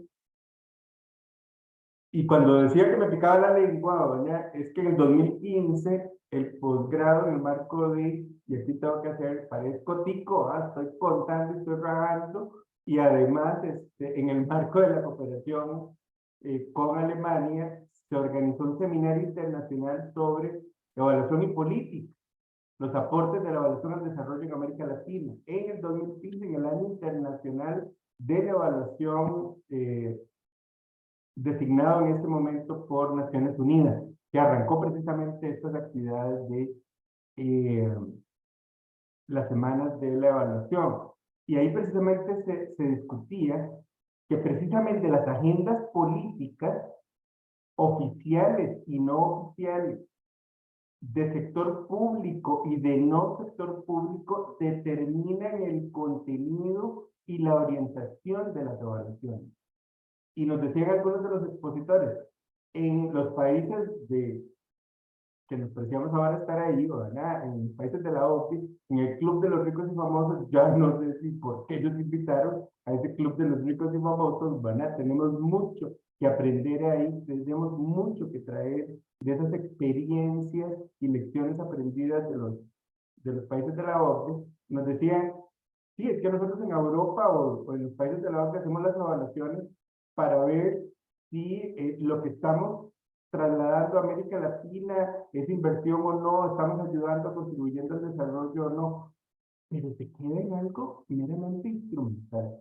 Entonces, en esa línea, es interesante no solo la pregunta, sino también las respuestas que podamos dar desde los diferentes contextos sociales, políticos, económicos, y los estilos, ahora que está muy de moda los estilos de los gobernantes, precisamente para insertar adecuadamente esta perspectiva de la evaluación. Entonces, quisiera que tal vez como cierre, porque ustedes coincidieron y ahí Leonardo muy bien lo señaló, el cortoplacismo de las políticas públicas, lo limitado de su alcance sobre lo estructural, la falta de coherencia y articulación para un uso adecuado de los resultados de la evaluación. Y Sebastián decía, claro, esto es así porque la volatilidad y la inestabilidad de nuestros sistemas conspiran, perdón, con esto, ayudan en esa línea. Entonces, ¿qué podemos plantear como mensajes de esperanza de la evaluación, del rol de la evaluación para combatir una de las lacras terribles que todavía seguimos arrastrando después de 200 años de supuesta vida independiente en nuestra América Latina? Les dejo ahí la bronca, como diría el susodicho presidente de la República de este país. Adelante.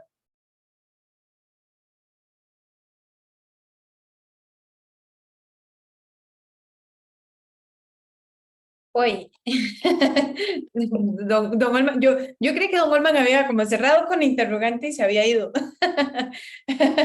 Y ya iba a cerrar. No, yo me iba a despedir también. No lo entendí. Pero bueno, No, para nada, era para provocarlo. Me no. picaba la lengua para provocarlo, eso es.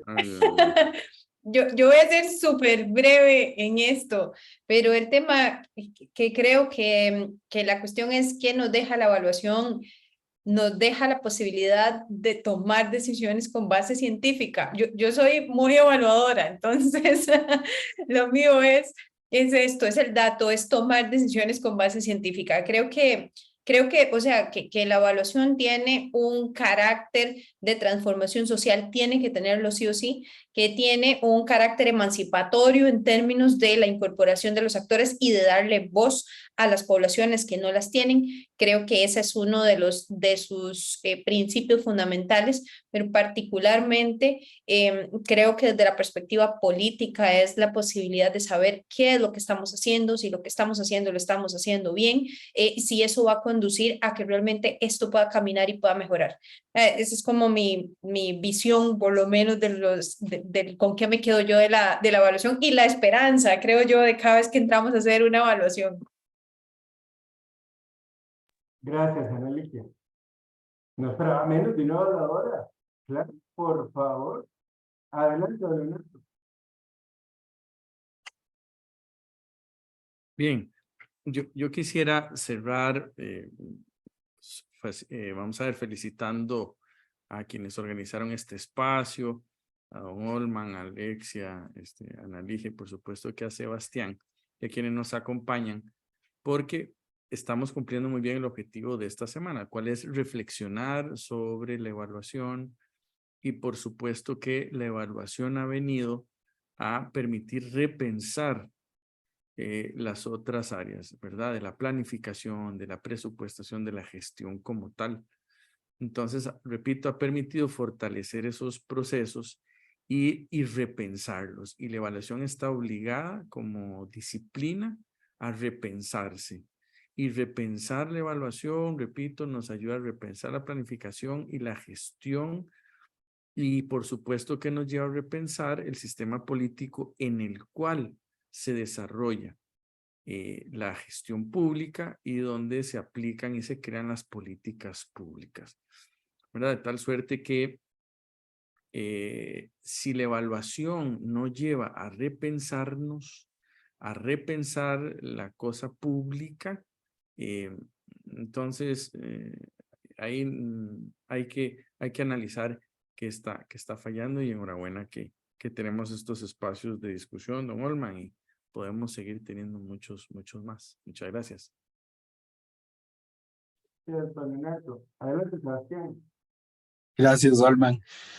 Nada, yo me gusta esta idea de la evaluación como posibilidad emancipatoria, creo justamente desde este proceso metodológico riguroso, ¿no es cierto?, que nos va a demostrar, a explicar la realidad en lugar de solamente justificarla. Y en esa medida, si logramos explicar la realidad y podemos incidir en ella a partir de esa explicación, creo que la evaluación tiene esta condición participativa. Y solo en esa condición participativa también puede ser emancipatoria. Creo que la evaluación tiene la posibilidad de, utilizando como términos en boga, de empoderar a la población, de manera que eso, gestione, sí, no me gusta la idea de solamente los recursos, sino lo común, ¿ya? Eso, lo público como algo común. Entonces creo que desde ahí es interesante pensar justamente las potencialidades de la evaluación. Y como un dato adicional que se me quedó la intervención anterior, la evaluación surge sobre todo a partir, o sea, como práctica en relación a las políticas públicas a partir de la crisis del 29, para ver cómo haces para no gastarte los pocos recursos que hay en ese momento en Estados Unidos. Entonces, creo que la evaluación, más allá de que en nuestro contexto va a ser difícil repensarla, creo que también surge con esa intención de gestionar de manera, de optimizar los recursos, pongamos, ¿no? Entonces, creo que no importa solamente la cuestión de países ricos, países pobres, sino también cuál es la función un poco, ¿no? Eso. Muchas gracias por las preguntas y por el diálogo.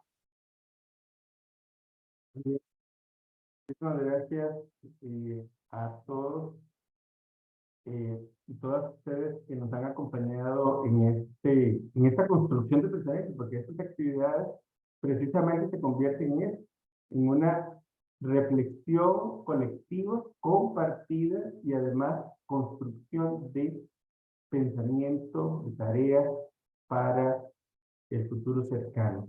Nosotros en el posgrado seguimos con esperanza y por eso ayer decía en nuestra actividad con mi primera evaluación, ¿verdad?, de nuestras últimas graduadas,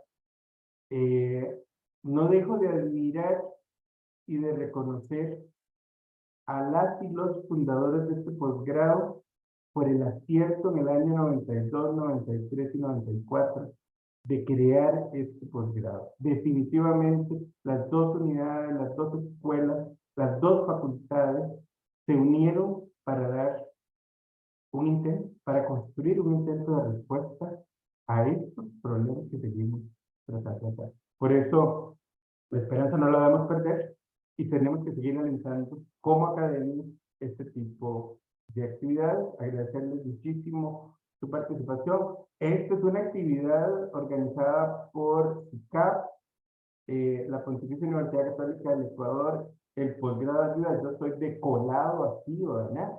En esta actividad, pero bueno, esta es la iniciativa y yo siempre me sumo como colado a estas iniciativas para apoyarlas efusivamente, porque eso es lo que nos interesa y lo que debemos de hacer desde la academia. Muchísimas gracias, buenas noches, hasta pronto.